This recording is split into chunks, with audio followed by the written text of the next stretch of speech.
Hi, welcome to Clutter Bravado.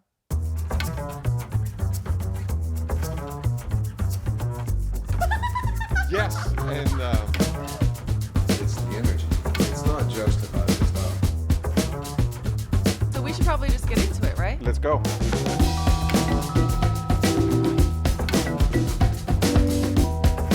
Good afternoon, Laurent. Is it already afternoon, ladies? Yes, It I guess is. it is. It is, yeah. It's been, okay, it's cloudy. I know. It feels like It's cloudy in the summertime in Los Angeles. I don't even know what to do. I thought I was supposed to be asleep still. it's very strange. Yeah, right? And the color outside is very strange too. Really? Yeah, it feels.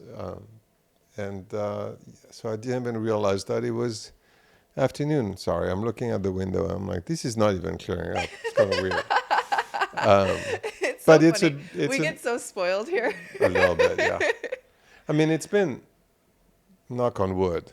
Sorry, knock on wood. It's been cool this summer so far. So we've had a good, Yeah. nice, Yeah. cool month of July. Yeah. I'm sure it's going to heat up a little bit, August mean, and September. absolutely, But yeah. we're lucky to be in California. We haven't had to deal with the floods that the No, there's East so Coast. much scary weather that's happening everywhere. We shouldn't even be. We can exercise a little gratitude, you know. Yep. But like, wow, we haven't done like we've got a whole lot of future left Yeah, no, yeah. this summer We've and had, then this year. And we've had our share already early on this Yeah, year. exactly. So it's not like we've been immune to the bad weather. But so far this summer, at least.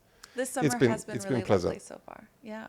How was your weekend? How was my weekend? My weekend was good. Oh, I have to talk about something. Okay. So you know how I love to go on my solo dates, right? So on Friday, I went to see Eddington. It's the new Ari Aster movie with Joaquin Phoenix and Pedro Pascal. And Emma Stone is also in it. There are a ton of people in this film. It's really, really good.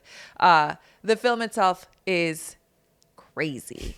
So you've had to deal with me talking about my relationship with Ari Aster films in the past. So I'm a big fan of him.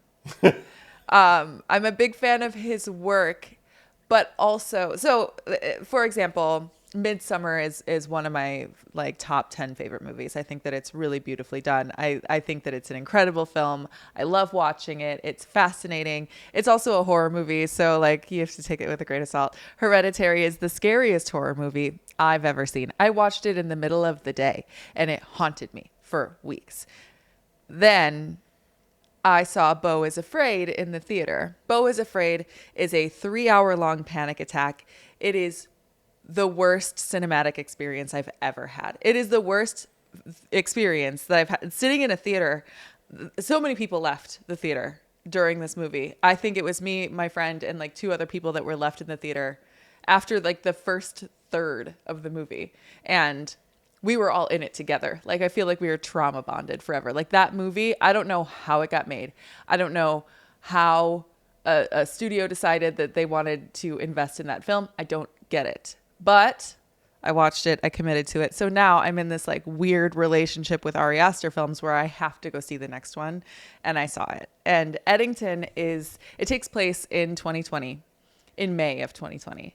So it's right when masking was a really big thing. This is before vaccines came out. So this is like lockdown and 2 people at a time inside of a grocery store and, you know, like that sort of thing. So it's political.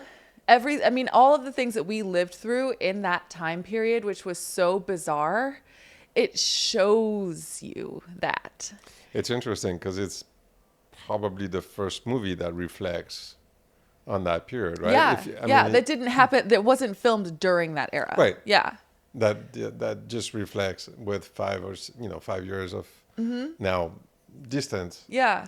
So it's interesting. It is. It's also, I would say that it's not a horror movie. It's a different genre. It is, I wouldn't even say it's a thriller or suspense. I have no idea what the genre of this film is, to be honest with you. I will say that the theater was laughing. We were laughing at it.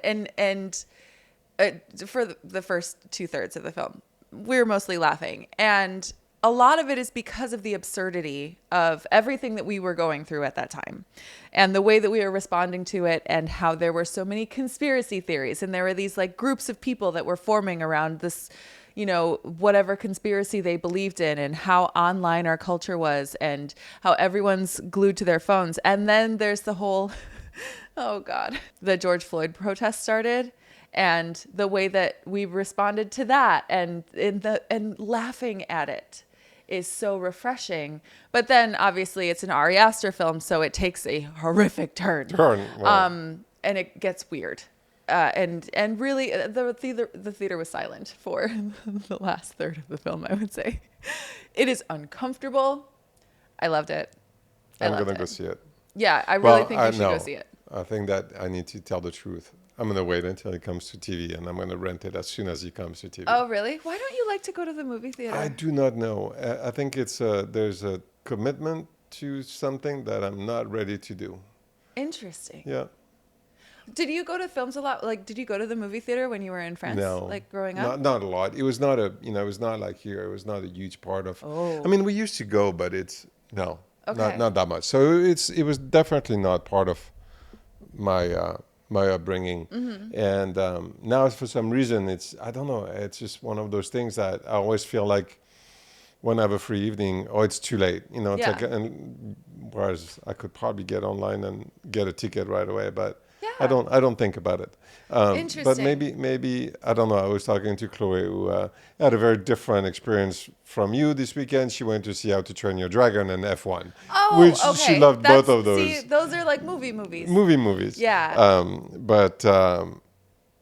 But definitely, I mean, what fascinates me, because I read a couple of reviews on or analysis of the movie, it's how someone made a film about a period that's already 5 years ago. Yeah. I mean, when we think about it, it's like it's a long time, and yet we feel like we're still very much in it. In some ways. In some ways.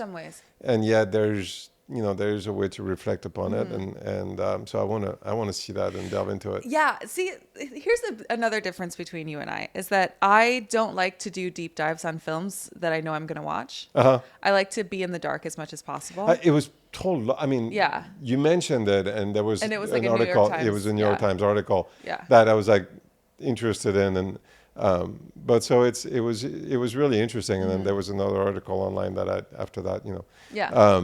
But look, it's fascinating that someone made a movie about a time in our short past history that is just really uncomfortable, and we don't really know what the repercussions are still now. And that the fact that he did that is gutsy. It's gutsy. Well, it's Ari Aster. Right. He would be. I went to a party yesterday. We went to a party yesterday, and I was asked by someone who our dream guest would be. And I have a list of our dream guests, and I don't want to say it yet, because like if we do get them on here, it would be kind of embarrassing. But if I could interview anyone and sit down with anyone and just pick their brain about why they do what they do, it would be Ari Aster. I'm fascinated by him. He's so weird. I don't trust him. As an artist, he's brilliant. And as like a visionary, he's brilliant. Like he's able to tap into parts of himself and share it with the world in a way that I really admire. But also in a way that I'm like, please, are you taking care of yourself? Like, you doing okay, bud? But I would love, like, he's a dream guest, a dream person to interview. I would love to sit down with him. He's fascinating. Okay. Yeah. One of these days. One of these days. Yeah. I mean, it's fascinating that it's also, I'm quite fond of Joaquin Phoenix, and the fact that, you know, he's done 2 movies already with him. I mean, it's like his cast. Yeah. Even the actors that he casts are really phenomenal artists. So I will say Joaquin Phoenix's performance in this film is outstanding. Well, there we go. So good. For everybody, So good. go see Eddington. Yes. So that didn't really have a lot to do with design, but no, but with the so arts, our little podcast is just so that we clear that up. I mean, in my view, it's the arts, and I love that. I love the fact that we can talk about in our little world, the arts. Yeah. And design is part of it. Yeah. And we've had Raviara and Melanie as artists, and Jillian as a restaurateur artist. And by the way, Jillian's dad was the producer on Untamed. It's a new TV show on Netflix. It's a crime TV show in Yosemite Park. It's really fun. It's really well Eric done. Bana Yeah. show. Yeah, I need to check that out. Okay. I kind of binged it a little bit. Sorry. Did you? Yes, I did. That's what you did this weekend? You binged television? I didn't That's binge. So strange. Well, there's another show that you put me on. I did. And that's fascinating. That is my fault. I did turn you on to the studio. Yeah. And that's so good. So it's so I've watched a few episodes. Okay. For once. Usually I never watch anything, but I did watch a couple things. I also feel like you've been watching things more because you are interested in acting. Yeah, this I'm gonna keep bringing it up. Yeah, keep bringing it up. I'll keep ignoring it. You need to be on camera more. I support you acting. I support that. And Thank I you. also can just tell how excited you get when you see an incredible performance. So they're whatever. fascinating. I mean, is, let's face yeah, it. it is. I have a lot of respect for actors and the whole industry. I think that, it's a fascinating field or industry. Yeah. Okay. We should return to design very quickly, though, because we went to a party yesterday. Yep. For Adam Hunter. Adam Hunter just moved into a new home, and he was one of our first guests on the show. It's still like a treasured episode. I love that episode and sitting down with him and chatting with him. And he's a very dear friend, and he just completed this massive renovation on his home, and it's beautiful. It's really thoughtfully done. Housewarming kind of party. Good energy, housewarming. Yeah. And because it's Adam Hunter, like we were all encouraged to dress within the color story. And it was actually incredible because when you looked around the room, you just see like, oh, everyone looks like they belong in here, like they've been in here the whole time.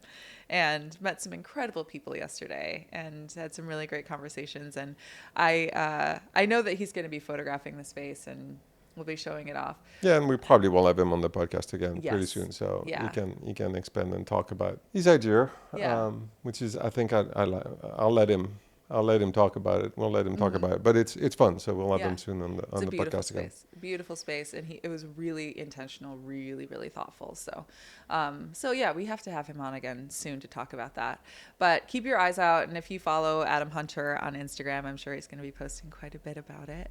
What else? Do we have anything? I think we're supposed to go to the LACMA this week. Yes, that's right. Because we had to postpone the trip a couple times, so that's exciting for LA. The new building at LACMA, which I have thoughts about and opinions about. We'll just but go when in. I go actually we'll go check in, it out, and then I only know it from the street. From the street, I have thoughts and opinions. But let's go in.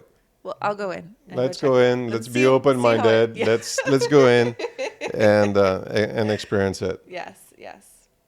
That's the only way to really get to know it and to really form an informed opinion is to actually experience it. So we'll check it out. But in the meantime, we should probably get to our guest. So our guest today is William Graper. He works in interiors, but he was in fashion forever. And now he has an incredible foothold in the interiors business. And I really appreciated how incredibly humble and honest and vulnerable his interview was. It was. It was such an incredibly thoughtful and multi-talented view of interior design. It's really, really cool. Yeah, he came from a different perspective, that's for sure. Yeah. I enjoyed it very much because he was someone that you knew. I didn't know him. His point of view on the industry and the way he approaches a job is very different, and I really loved it. I really loved it too. Yeah.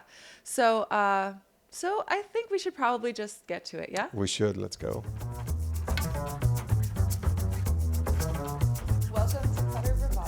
Welcome to Clutter Bravado. We are here with William Graper. Hi. Hi. How are you? I'm well. Thanks for having me. I'm so glad to have you on the show.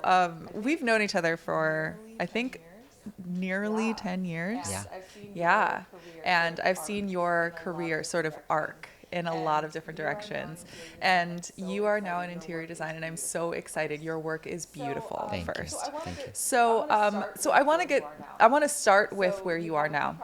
So you have a few projects under your belt. Yes. And I want to know what led you to interior design from the world of fashion. Well, first and foremost, thank you for having me. Yeah, of Happy to be course. here Yeah. in this beautiful space.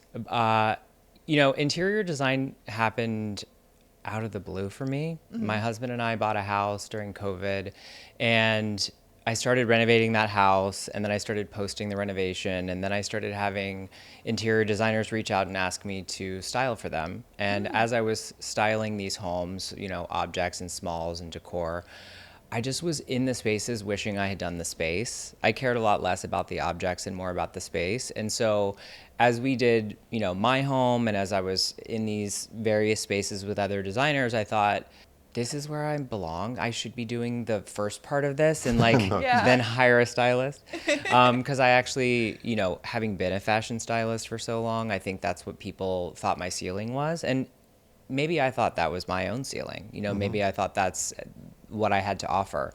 And so digging deep and saying, let's find the courage to be doing it from the ground up was something very scary, but also happened quite naturally. Yeah. When you started doing like the styling and like doing the little small details, I love that about, I like looking at your website and looking at your work, your Instagram. It is so beautiful because the tiny little details are what really stand out. Thank you. And when you're putting together a room now and when you're decorating, is that something that you are still super focused on, is like what the little Yes. details of a room will be? Yes. I think the hardest thing about interior design, especially when it comes to the finished product and styling, is that, in the past when I was just the stylist and it was mostly photo shoot based, it was very like in the day. It was Yeah. one day, the client, you could impress for one day, maybe 3 days, maybe a week max. But when you're doing a home and you're renovating a home and then you're getting into styling and smalls, like you've spent so much time with this client and you're hoping the client's really happy. And I've been fortunate that they have been happy, but people are fatigued, and Yeah. they're ready to get in their home. They don't really want anybody else in their home. And so there's that level of pressure that makes it quite hard. But it's because I'm so perfectionistic and I do tune into those little details that I think make the project feel more special. And so I kind of have to push the client, just be like, we need to get in a day early and just sort of set this up before we can come in and shoot. It's just a very different process. And I'll be honest, I'm still learning as I go. I think there's so many other better interior stylists than me.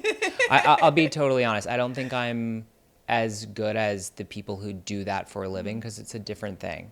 Yeah, And I'd yeah. rather focus on like the texture of the walls.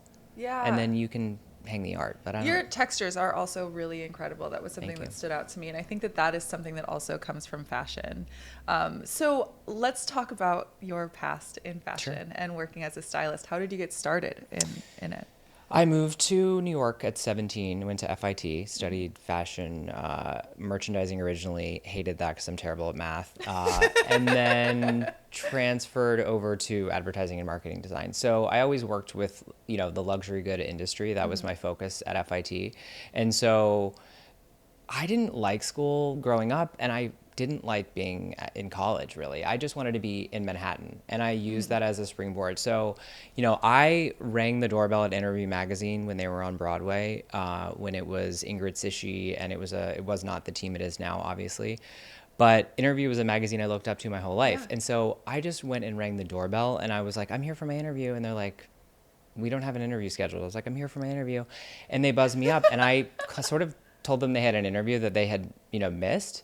And they're like, well, we're not really hiring. And I was like, well, what's that pile of stuff over there? Like, I can clean that up. I'll intern. And basically just kind of like pushed my way in the door. And they were Wow. kind of charmed by that, I think. Yeah. Or maybe scared. I don't know. They're like, we need to keep him here. There's something. Yeah. So I kind of just like made myself useful, and I wasn't getting paid. It was an internship. So from there, I ended up going to W Magazine, and where I worked as a paid assistant, worked for the fashion director there, and then started working for Conde Nast and Vogue, International, and working for those editors, and just soaking it all up. And I was there long enough that Simon Robbins is this incredible stylist who was at Russian Vogue at the time. And he gave me the ability to do what's called the front of book, you know, the first part of a magazine or like the shopping pages, and the stakes are lower. Yeah. So a lot of junior editors get them. So it's where stylists would start out and build their book. And he trusted me and gave me those pages. So by the time I was done assisting, I had a portfolio, and most of it was from a Conde Nast or a Vogue. And so I got really fortunate, and doors opened for me in that way. And, you know, that led to jobs where I could make money, which allowed me to keep doing it. Yeah. Yeah. And all that in New York, or did you get to travel? All that. Well, we would go to Paris a lot, right. and London, and I'd go to the shows and all of that, but it was based in New York. Do you think that impacts your design? Because I mean, right now it's you know, Design Week in Paris, and I look at the interiors of all the fashion shows, and I'm like, this must be really fun to combine the combination of the fashion and the architecture. Do you think that had an impact? I think it had a subliminal impact. Right.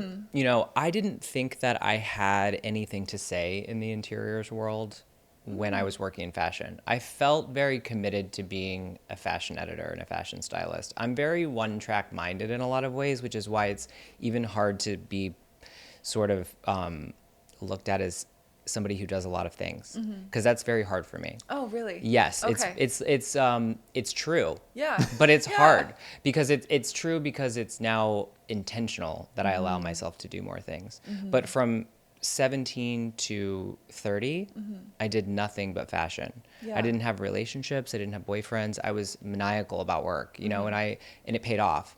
But I really saw myself in one dimension, and I thought that was the key to success. And it kind of was, because I was successful in that field.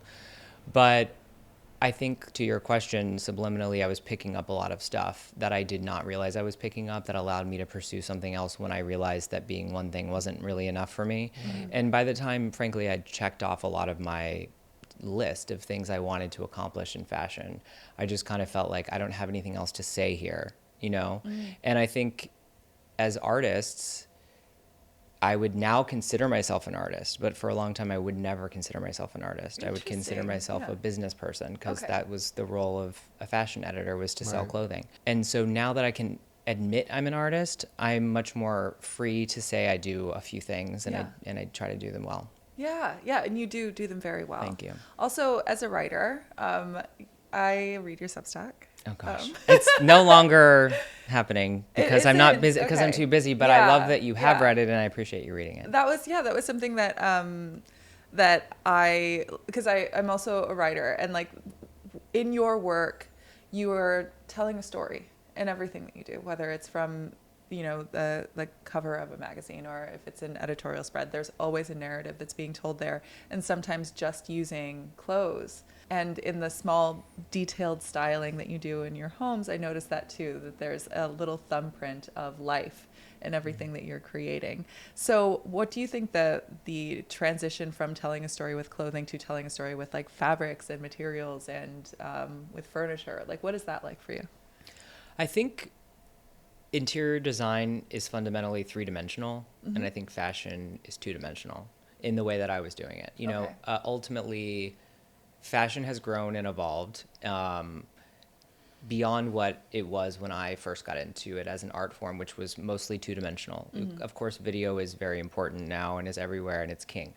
But really, I grew up in publishing with pictures, and it was two-dimensional. And we were dressing models, and models didn't really have a say in what you were putting them in, and you were kind of dressing up dolls to like sell clothes, is kind of how I felt about it. It didn't feel alive in the way that working with clients directly in a three-dimensional space allows me to feel like that's a living thing. And it goes on beyond a page in a magazine, and it goes on forever. Like people can live in that space, and the next owner can live in that space. But also there's a give and a take in a relationship with a client that makes it feel more alive, because you're using your creative output to address your client's needs in a way.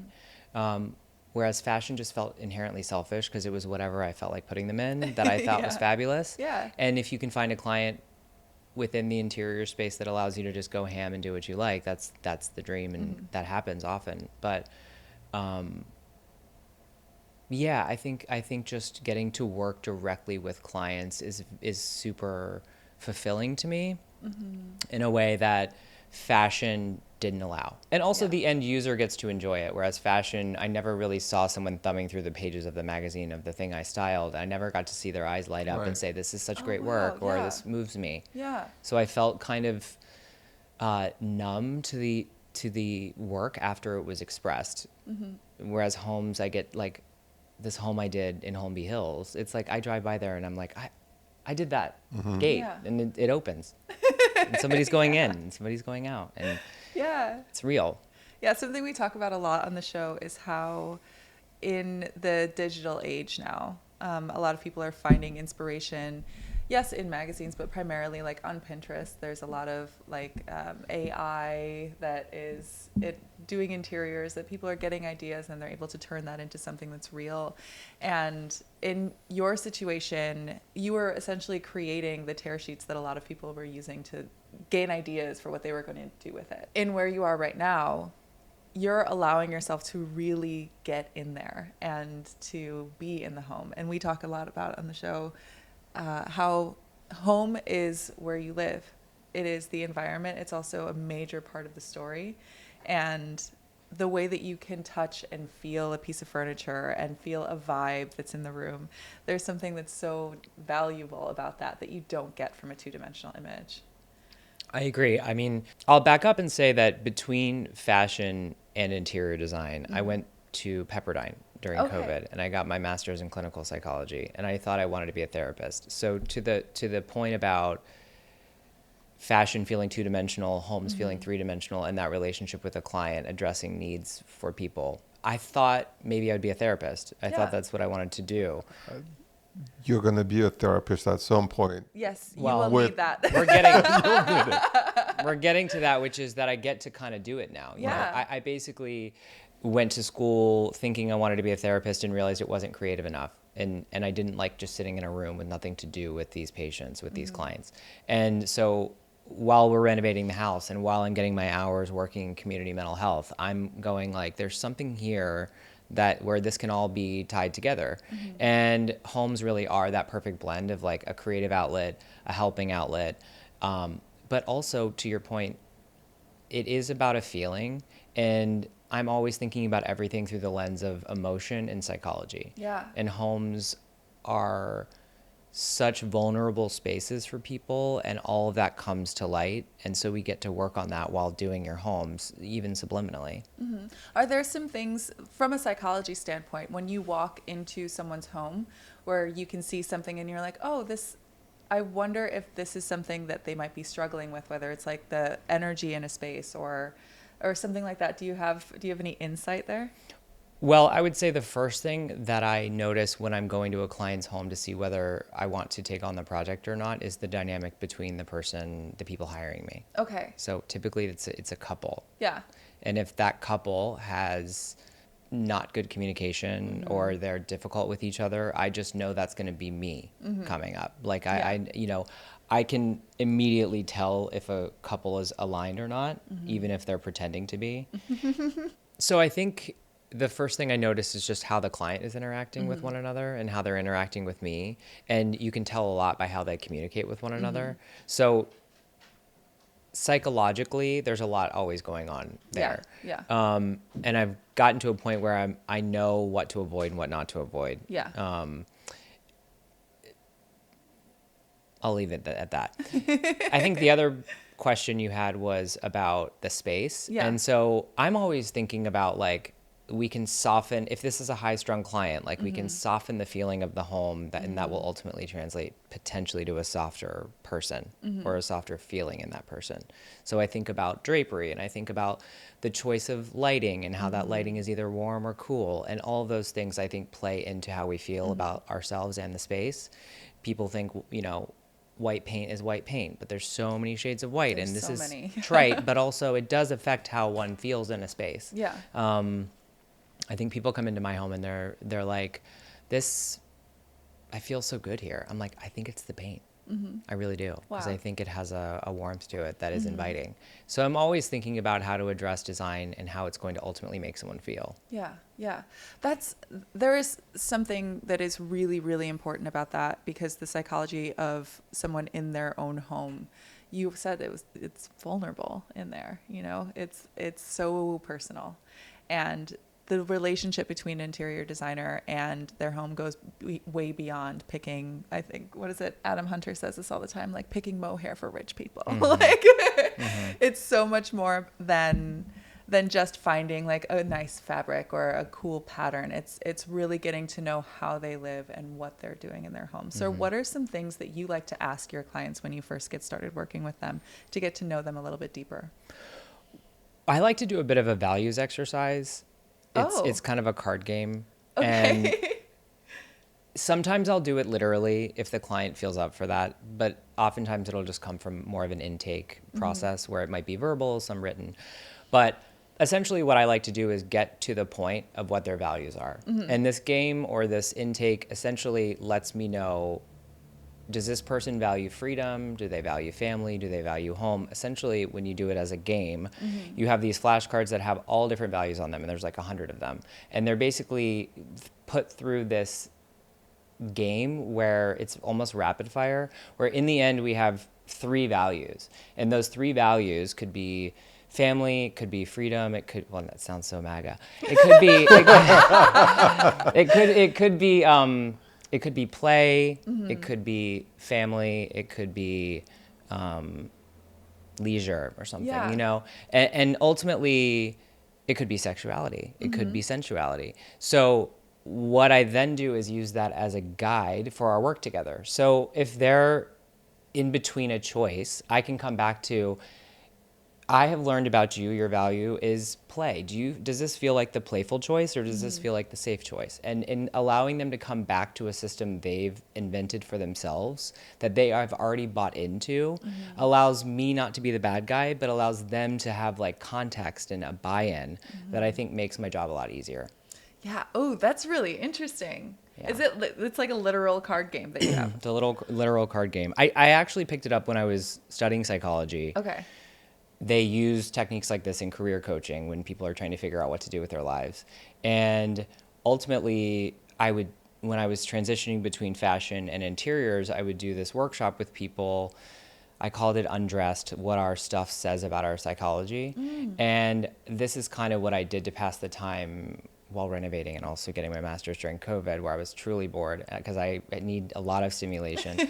So I would do these little workshops, and that would turn into one-on-ones. And I would do these values cards as a way to get to know my person on the other end in Zoom, because otherwise I'm not able to go to their home, you know? But when I was able to be with clients in their home, in their closets, I would always use their stuff as a way to get to know their values. So I would say, pick out 3 things in this closet you can't get rid of. And then they would pull them out, and then we would talk about why. And ultimately, there's always a story behind why we're keeping something. And oftentimes I worked with a lot of women. And one story is always like, well, my mom gave me that. Someone gave me that was meaningful. And I'm like, okay, well, what's your relationship like with your mom? Or what's your relationship like with that friend?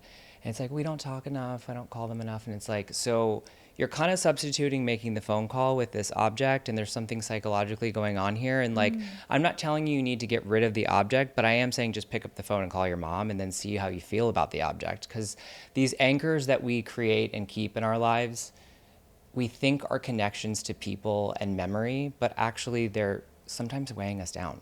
Yeah. And the other thing is it can clarify what your goal is. So one client had all these like really tight dresses that she didn't wear for a long time. And I'm like, what do those represent? And it's like, well, this is the dress I wore on like an early date with my husband when I felt sexy before I had my kids. And it's like, okay, so it's, you know, her goal became wanting to feel sexy again. Her goal became having date night with her husband. So it's like, okay, instead of holding on to that dress, why don't we work towards creating a system where you can find time with your husband and enjoy having sex again? So in a similar way, I try to do that within the home. It's just because I'm relatively new to interiors and I'm still learning what things mean to me, I don't have the same shorthand as I did with fashion sometimes in that, and that's why I like the card game. Yeah.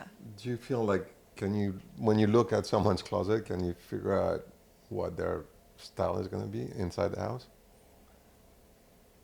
You know, I have one client where I've done both for her, and I wouldn't say I can figure out the style, but I can figure out the inner conflict. Right. Ooh. Like I can figure out what this person's holding back on or what this person wants more of. You know, if their whole closet is black and they're talking about feeling kind of bored in their life or kind of stale, it's like there's something there. It's just always kind of telling me something. I don't know that it's definitely not a science. It's more of an intuitive feeling. It's definitely not something I always even share with a client because sometimes it's over their head. And I think that's why those workshops were fun, but ultimately there was a ceiling to it because the conversation we're having right now is kind of nuanced and kind of woo-woo to people sometimes. Yeah. And I don't think that everybody thinks in this way. And I think the important thing to remember is like the end product of like this couch being here and being beautiful and making you feel great or making you feel grounded, whatever it is, you don't need to know all the work that went in behind that. That could just be my team and me getting to know you. You don't necessarily have to understand why, as long as you love the end product. But I do believe that fashion and lifestyle and interiors all combine for someone to be, happy. And I think it's interesting because a lot of people are like, well, it's my home, my fashion, and and I'm like, no, it's all one thing that will make you happy. So it's interesting that you come from, like, you can include a little bit more of that. Yeah, it's kind of like an outside-in approach to knowing who you are and to feeling integrated. I think everyone always talks about an inside-out approach. And I'm like, sometimes people can't go there. Yeah. They don't want to sit in therapy or they don't want to pick at an old scab, but they can like talk about who they are in the material world. Right. And then as an artist or a designer, we can interpret that and say, oh, it sounds like this person's like really craving safety or comfort or softness or warmth or excitement, and then design into that. Yeah. I like that. So would you say that you have a particular sort of style that you like, that you really gravitate toward when you are working in your home? Like what was something, like when you're working with a client, you're able to dig deeper into what their inner conflicts, I guess, are. But when you were doing your own, what did that look like? What Conflicted. Is your own? Yeah. I have to say that I'm like the cobbler with no shoes. Like I cannot figure out my house to save my life. And that actually goes back to what I was saying earlier when I was so one-track minded. I lived in an all-white loft in Brooklyn, and it was like distressed white floors, white walls, white furniture, everything was white. And if I found something with a shape I loved and it was red, I'd be like, well, we'll paint it white. It was always white because I was very inspired by Margiela Home back in the day, which is very, Parisian when Margiela was actually there. But, well, it's Belgian, but that sensibility of like a raw utilitarian minimalism was very big in the 2000s, and that really influenced me. And I always had a home people liked, but it wasn't really coming from anything other than like, I just like this. I don't know why I like this. I wasn't thoughtful about it necessarily. And so now with my home, I have to take this approach that it's not just one big loft. It's like it's a house with multiple rooms. Yeah. In Manhattan, we don't have that luxury necessarily. Yeah. So I never thought I was good at interiors. Like I actually thought I was terrible at interiors. Yeah. Because I was like, I only know how to do my white loft. And a friend would be like, well, you do fashion. Come over and help me with my apartment. I'd be like, I have no idea what to do here. And I think one of the things I realized is I just didn't know what my voice was because I hadn't had enough practice. And my own home has been the greatest challenge because it's a 1912 craftsman, and craftsmen just tell you what they want. Yeah. Yeah, Right. they do. You don't get to really say. And that's frustrating for somebody who likes to break rules because and also I love antiques. Like I love old Italian tables. You put an old Italian turned leg table into a craftsman and it's like you're at grandma's house. Like craftsmen don't like that style. Craftsmen want like modern contemporary furniture, minimalist furniture, and that's just not really my vibe anymore. Yeah. So I've probably brought in like 6 different rugs for my house, and I can't figure out which rug. It's also because it's my money. Yeah. Yeah. And I hate spending my money. I'm fine to spend your money, but I hate spending my money. And then, so you're reasonably new in the industry. Where do you find your inspiration? How do you learn? What do you do for that? Well, I would say first and foremost, I was raised with parents who have incredible style. Like I was raised with what was called a great room that we like were not allowed in the South, and it was just like this In the South, yeah. very big room that had multiple seating areas, that had like dueling matching jacquard couches that were like red with a camelback. And you know, I grew up around really beautiful things, and you know, there was this probably like 60-foot stained glass dome that hung over the room, like in the vaulted ceiling, that was 30 feet tall. It was crazy. And it was like, you're not allowed in the great room, you know, as a kid. Yeah. So I grew up around beauty, and I grew up around parents who cared about that. And my dad going to North Carolina when a lot of, you know, antiques were found there and a lot of things were made there. And so I grew up with that language, or appreciation, even if I didn't have the language. And so I always take from that. There's a Southern East Coast sort of richness that I really, really like bringing to Los Angeles, where everyone wants like bright and coastal and beige. So that certainly plays a role. I travel all the time, you know, Italy and France and England are like, I just spend a lot of time there and take from that. But I really am at a place where I let the house tell me what it wants. Like, I really don't like to come in with my own interpretation of what this space needs until I've really spent time in the space. I wish I could sleep in a house for a week before I start the project. To like wake up and have coffee and feel it. And like, it's a relationship. Yeah. You know, like, I'm going to start developing homes. I just got a partner, and we're going to be developing homes to renovate and sell. And I'm excited about that because the client truly then becomes the home. Yeah. Not the person hiring you. And so while I love that relationship of helping people, it's a different type of design. And they're both fun, but I'm excited to just let the home be the client and just whisper to me and tell me what it needs and what it wants and follow that intuitively. But I'm learning every day. I feel like every house brings a new opportunity to learn. And I got very lucky with the first few projects I was given. I had no business being given the scale and the prestige of the properties that I was given out the gate.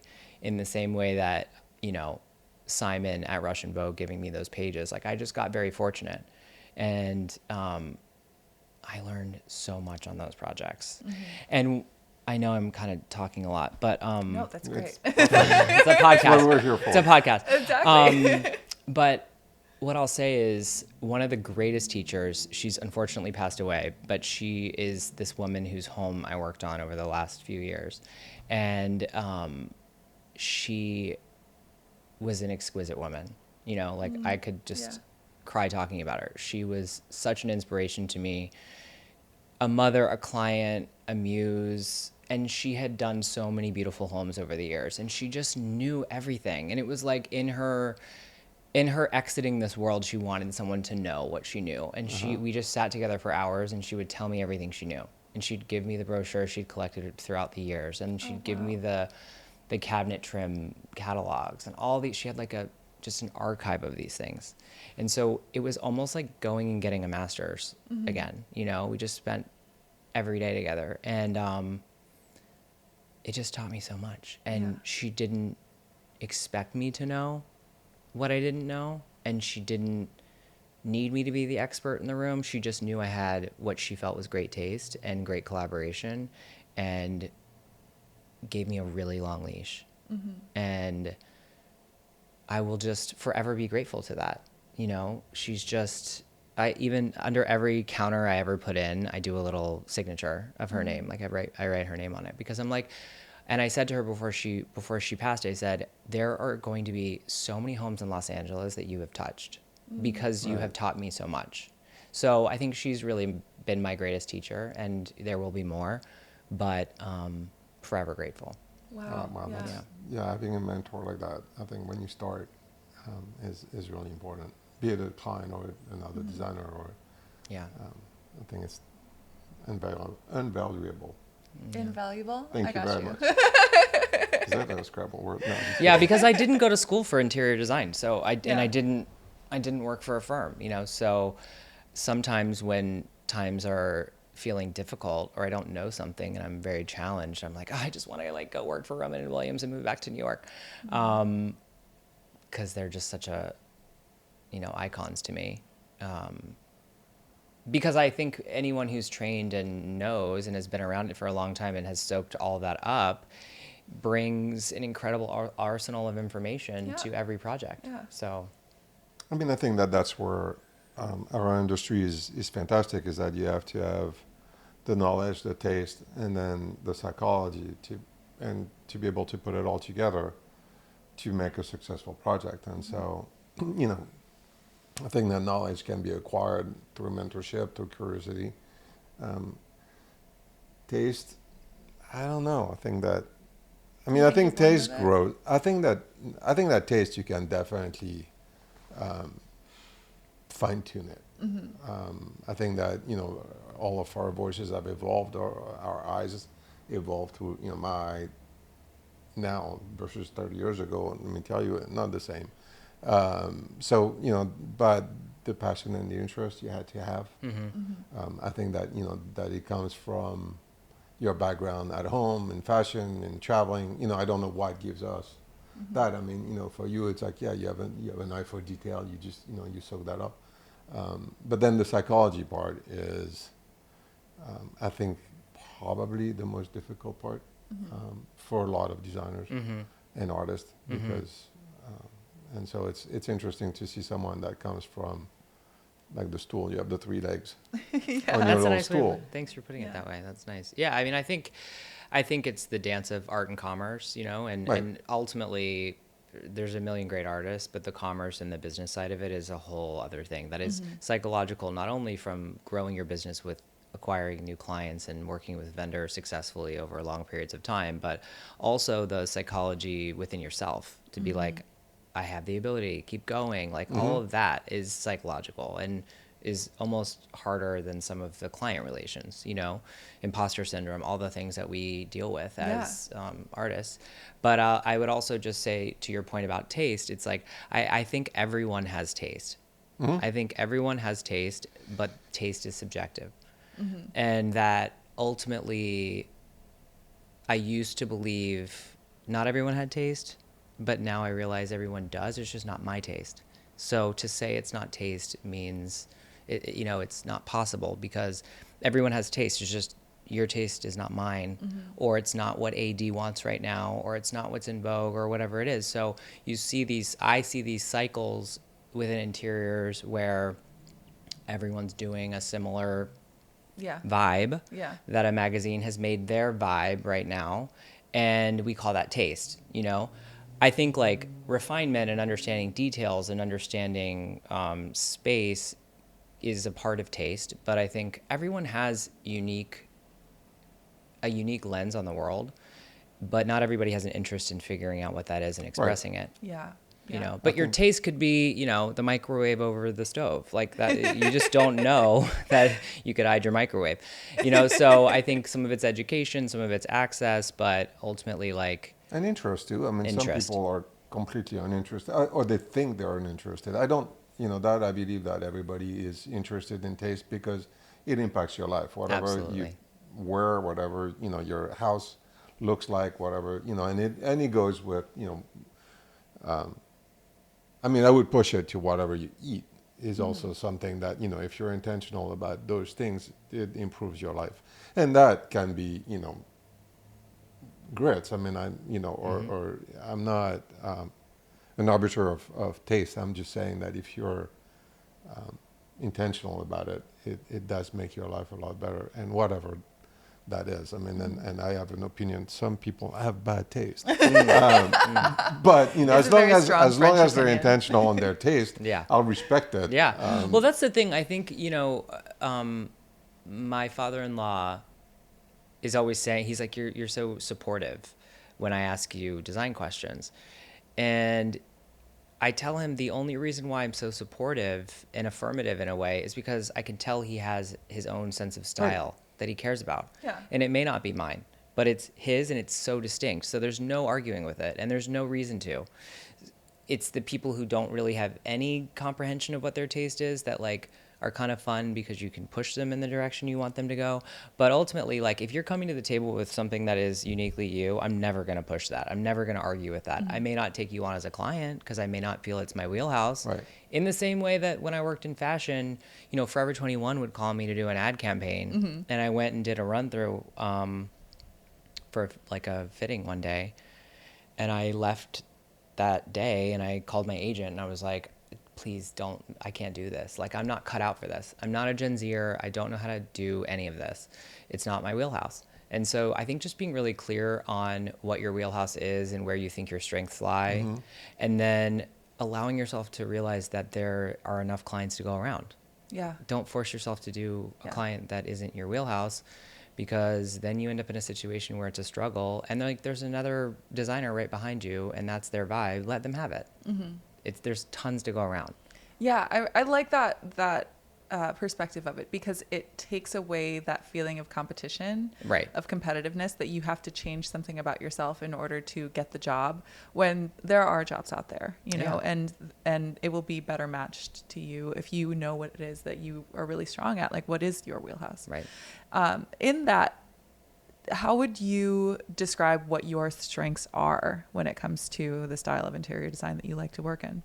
I think my strength lies in the psychology aspect first, to be totally honest. I think I'm really good with people, and I think I'm really good at supporting people and championing people through these big decisions that cost a lot of money. So I think that's, even if someone's like, well, you don't have that much experience, I'm like, I have a vast amount of experience in the hardest part of this job. Yeah. And then the rest of that is followed up, I think, with what I would say is my taste. And I think if you're lucky enough to have someone hire you for your taste, it becomes really fun. It doesn't become a battle. Yeah. And so I think my strength is coming to the table with a very distinct point of view, and then also coming to the table without desperation, without needing to compete with a client for something that ultimately I don't like. Yeah. and I don't say that casually, because there have been lean times and there have been abundant times. You know, last year was like one of the best years of my career financially. Yeah. This year's a bit slower. I'm launching the brand. I'm spending a lot more money. That's scary. Yeah. No one likes that. No. Yeah. So it's very easy to say to the world, like, hold out for the jobs that are your taste. It's like, but like, we also have to be realistic, you know? And we all have to work. And so I think just being clear on what your taste is, and knowing that if you're going into a job that isn't necessarily your vibe, like doing it enthusiastically anyway, if you're going to, and then you don't have to share it with the world. Yeah. I mean, I learned that in fashion. There's a million ad jobs I did that you'll never see. Yeah. You know, because it was money. It was a job. Yeah. And then the stuff you saw was the stuff I was proud of. Yeah. As far as like the design community in Los Angeles, like how has your experience been so far, like building a network as a designer? I've never met her. I don't know what that means. No, I don't. Oh, wow. No, I don't. I'm not in the mix that much. Okay. Yeah. That's what I we're mean gonna by get that. you in the mix if Yeah. that's fine. You know, I here's the thing. I've really Yeah. hibernated. Yeah. I spent the last few years with my nose down, and doing the work, and I really intentionally did that because I don't want to seem like a jack of all trades, master of none. Like that's my biggest fear. Okay. Because in interiors, you can't be a jack of all trades, master of none. You actually have to be really, really good at this thing, because like the liability is huge, and like people are litigious, and you know, you don't want them to fall through the shower floor. So like I take it very, very seriously, this, and I think fashion was easier to be casual about, or easier to like have fun with and make a mistake. But like our mistakes in interiors feel real, and they feel scary. And so I take it seriously, and I'm very focused. But I spent the last few years with my head down, because I was like, I don't want to come out and talk about this until I really want to talk about it. Like, you're really the first person I've talked to about interiors at all. Really? Yeah, because I'm like, I don't want to share everything with the world. And I don't know that I want everybody to know that I'm doing it. I mean, I do now, but like, I didn't want everybody to know that I was doing this, because I was like, what if I decide I don't like it? Like, I don't want to make another declaration of something I'm doing and then find out I don't want to do it. Yeah. Right. You know? And I think social just makes you decide who you are and claim it and say it and be it. And to market yourself, you have to be so clear on what you're offering, and to offer a million things makes it hard to market, you know? So I was very intentional about not being out in the world and not soaking up what other people are doing, because I wanted to do what I wanted to do and see what that felt like. I wanted to do social media in the way that feels good to me, and not in the way I'm seeing other people do it, you know? And so my experience of the industry so far has only been through working with vendors and showrooms and the people that I have to work with for my job, which I have loved. I find interior design people to be so smart, so educated, so thoughtful, so like nervous systems regulated. Like there's Well, some. but like, okay, so for example, I say that because when I used to prepare for jobs in fashion, I would be like at H&M with like an 18-year-old who didn't want to be there, who like wasn't great at what he was doing, no customer service, and the music was so loud and I was so overstimulated. Right. And like at the end of the day, I would just literally need to close the curtains and be in the dark. Yeah. And like one of the reasons why I felt like pursuing this was like, as I started doing these jobs, I would go into these like tiny like pillow stores and I would just spend 2 hours talking about pillows with the lady who went to school for art history, and there was classical music playing. And I was like, this is so civilized. This is good for me. Yeah. This is my nervous system. This is how I was raised. This is calm. And it's not so fast and crazy. Yeah. And I just love that. Yeah. I think it's one of the, one of the lessons, especially once you have a few years under your belt, like I do, just a couple of years. A couple. Is to realize, and the beauty of our industry is that we're not heart surgeon. Everything is going to get worked. Even if it's an issue, there's always a solution. Maybe it's going to cost a few hundred or a few thousand, but it doesn't matter. There's always a solution. So it's like the stressing and the, excitement, or, it doesn't need to be there.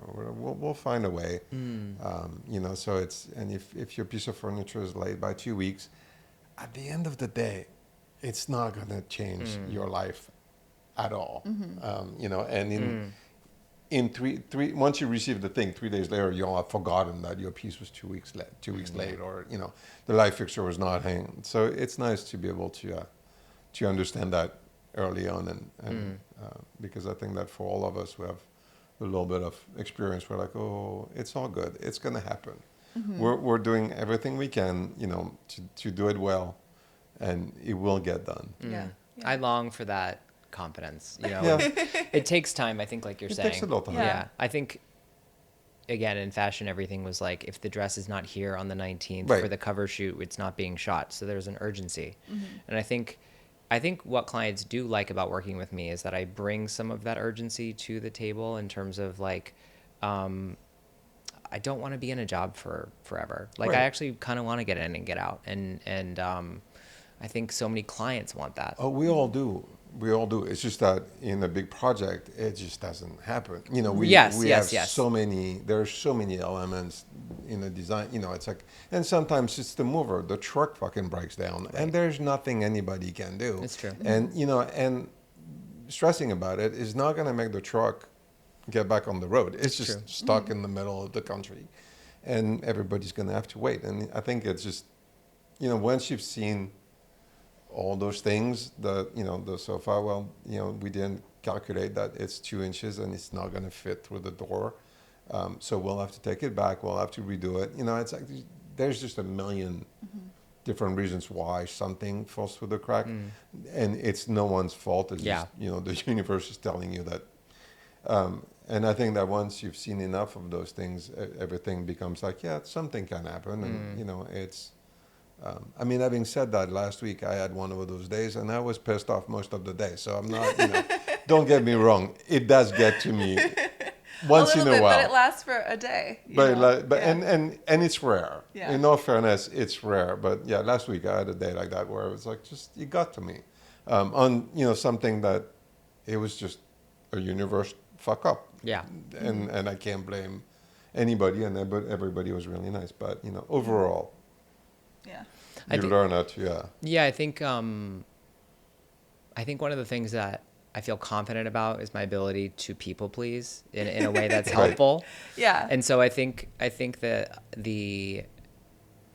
when I'm upset about a delay or a problem, it's never really about that. It's about feeling like I have failed at taking care of the client, or feeling like the client's upset, now that's dysregulating me. Yeah. And so again, and coming back to the psychology within ourselves, is like, how can I stay grounded when the client's upset, when it's my job to make sure they're not upset? But like, I think what I'm starting to also shift on is like, it isn't my job to make sure the client is not upset. It's not. It's like, my job is to do my job, Right. and to manage the client so that you minimize their disturbances. But they're going to have periods of time where they're upset, and that's not a failure on my part. Yeah. And I think that's really the hardest part of this job for me, because it is so intimate. And I used to love in fashion, like, a model would be in a robe, and then you would take her behind this little partition and you would put her in this outfit, and she'd come out and everyone would go, oh my God, the reveal. And that transformational ability, the power I felt in being able to transform someone, is kind of like, I try to let go of that when it comes to other people's emotions. Like, I want to create magic for people so they don't see the friction behind the scenes. And whenever they see the friction, I am like, the monster comes out. I'm not happy, because I want to manage that out of the equation. Yeah. You know, because I think that's what also separates me from seasoned designers, is like, I'm still really eager. I'm still in that people-pleasing mode that a lot of senior designers, I think, lose a little bit of, because they're like, we see how this goes. But more than that, I think it helps differentiate me, because I maybe don't have as much experience as the next. So I feel like I have to bring that to the table. So to your point, more confidence equals maybe letting go of some of that, and that's a good thing. Yeah, yeah. Well, we do have to wrap up because we're going to have lunch. Okay. So, Let's do it. So there are 3 questions I ask all of our guests, and so I'm going to extend that to you too. I think one of the first ones we've already asked you. But anyway, first question. What is the messiest place in your home? My closet. Oh, yeah? Like Yeah. bedroom closet? Yeah, again, cobbler, no shoes. Like, I used to do people's closets, and now Right. I'm like, I hate doing this for myself. Honestly, it's like, unless I'm getting paid, I don't really want to do anything. Ah, yeah, got it. I'm not getting paid to be here, so I'll do some things. But no, I think, I don't like dealing with the closet. Yeah, yeah. Hey, that's fair. Never. I mean, I think I have that in common with you too. Yeah. Second question.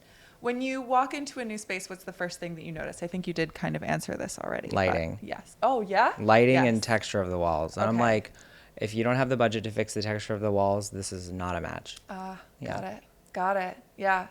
And lighting naturally. I mean, Yeah. it matters so much. What are your thoughts on recessed lights? This is not the third question, but I what are like your- them. Yeah? Yeah, I don't mind Yeah. them. I think, Like down lighting? I mean, personally, you need layered lighting. I think Absolutely. you need the light in the corner. I'm a lamp freak and I'm a lighting freak. So I collect tiny little lamps. I want them on every little counter. I love going to England and little English houses where there's like tiny little lamps everywhere. It's my Yeah. favorite thing ever. And they don't exist. And if they do, they're like battery operated and have disgusting light quality. And I don't understand how we haven't figured that out.